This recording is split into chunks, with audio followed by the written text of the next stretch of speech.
I'm Caroline Simpkins, a former ballerina turned researcher, and in today's episode, I'll be sharing some of my own biomechanics research where I looked at how professional ballet dancers walk compared to young, healthy, and active adults during normal overground walking. Let's begin by talking about ballet. Ballet requires full body coordination, smooth and controlled movement, and precise balance. And beyond the aesthetics, there are real health benefits. Research has shown that ballet can improve strength, flexibility, and posture, not only in healthy individuals, but also in people managing certain medical conditions. Most research tends to focus on these positive effects of ballet training. But there's another angle that's just as fascinating: how ballet dancers compare to non-dancers, especially when it comes to balance and fall risk. Since most falls happen while we're walking, it makes sense to look closely at how ballet dancers walk, how their gait and balance might differ from people who haven't trained in ballet. So in this study, I wanted to explore whether ballet dancers walk differently, whether they show better dynamic stability and different gait patterns than non-dancers during normal overground walking. For this study, I recruited 20 healthy young adults, 10 professional ballet dancers, and 10 non-dancers that were matched by age and sex. The ballet dancers in our study were highly trained. On average, they had been studying ballet for about 14 and a half years before turning professional, and by the time they participated in our study, they had around 5 years of professional experience. Meanwhile, the non-dancers had no formal dance experience at all. To really capture how these individuals walked, I used motion capture technology, similar to what you've seen used in movies to bring digital characters to life. I placed several small reflective markers on specific points of the body to track movement with precision. Then each participant walked barefoot across a walkway 3 times at their normal, comfortable pace. We recorded all of this using a 9-camera motion capture system that followed every step and subtle shift in movement. Using the motion capture data, we calculated several key walking metrics. Things like step length, step width, cadence, which is the number of steps per minute, and overall walking speed. We also tracked each participant's center of mass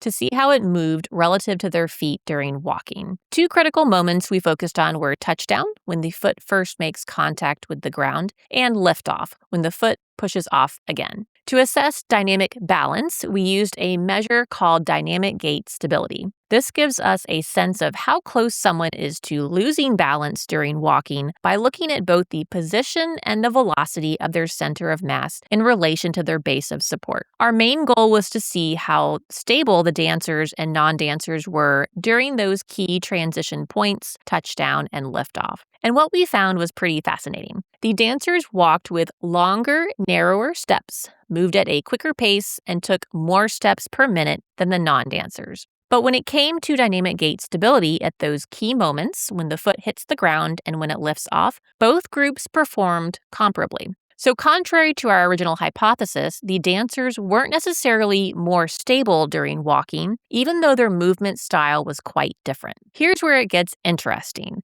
While both dancers and non-dancers had similar overall stability, how they achieved that stability was different. The dancer's center of mass moved faster, something that usually supports balance. But at the same time, their center of mass was positioned farther back over their base of support, which can actually make balance more difficult. These 2 factors, velocity and position, essentially balanced each other out. So both groups maintained stability just through different movement strategies. So why do dancers move this way? A lot of it comes down to ballet training. Dancers are taught to take long steps, fully extend their knees, and lead with the big toe rather than the heel when walking. That technique becomes second nature and likely carries over into everyday walking. On top of that, previous research shows ballet dancers typically have more hip extension and pelvic rotation when they walk, both of which contribute to longer steps. So while their gait may look more graceful and efficient, it's rooted in years of structured training and muscle memory.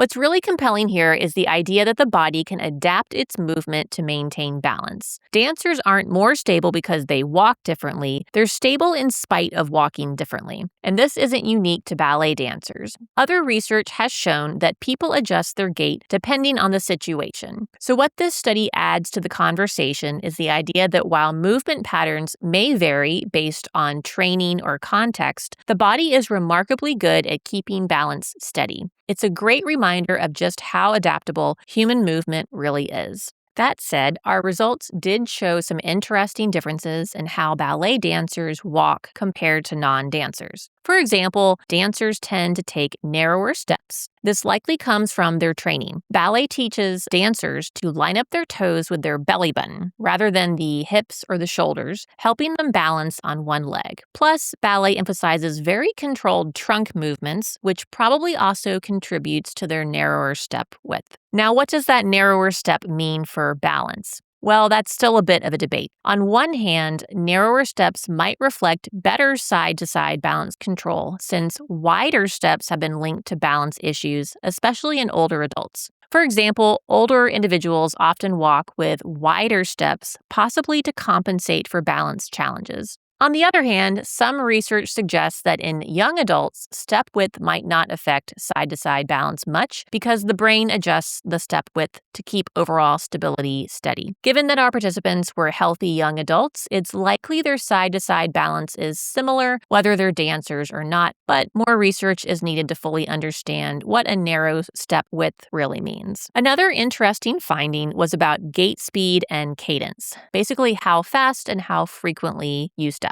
We know from other studies that walking slower is linked to higher fall risk in older adults, and walking faster and with a higher step rate or cadence can reduce that risk. In this study, young professional ballet dancers walked faster and took more steps per minute than their non-dancing peers. This suggests ballet training might help improve walking speed and rhythm, which could potentially lower fall risk. And this isn't just speculation. People with Parkinson's and multiple sclerosis have shown improvements in mobility and fall risk after ballet training. Like any study, ours had some limitations. First off, all of our participants were healthy young adults, so while the results are interesting, we don't yet know how ballet training might impact other groups like older adults or people with movement disorders who are at a higher risk of falling. Studying those populations could really help us understand whether ballet-based training has potential for improving stability and reducing fall risk more broadly. Second, we didn't collect kinetic data, things like ground reaction forces or joint moments during walking. Those kinds of measurements would give us a deeper look into how ballet might change the mechanics of movement and balance control. Third, we focused only on overground walking. Future research should look at other everyday activities like treadmill walking, turning, or even something as simple as standing up from a chair. Exploring a wider range of movements could help us better understand the broader effects of ballet training. And finally, there are other factors we did not explore in this study, things like psychological influences, cognitive load, or even social and environmental context. All of these could affect how someone walks or balances independent of their dance background. So to wrap things up, we found that professional ballet dancers walk differently than non-dancers. They take longer, narrower steps, walk faster, and step more frequently. But when it comes to dynamic balance or dynamic gait stability during walking, both groups performed about the same. That tells us that while dancers use a different movement strategy, they ultimately maintain stability just as well. These findings give us a window into how ballet dancers control their balance during everyday movement, and more broadly, how humans adapt their walking patterns to stay steady on their feet. It's a small piece of the puzzle, but it adds to our growing understanding of how training, experience, and movement strategy all play a role in balance and stability. Thank you again for tuning in, and I look forward to seeing you next time on the Ballet Science podcast.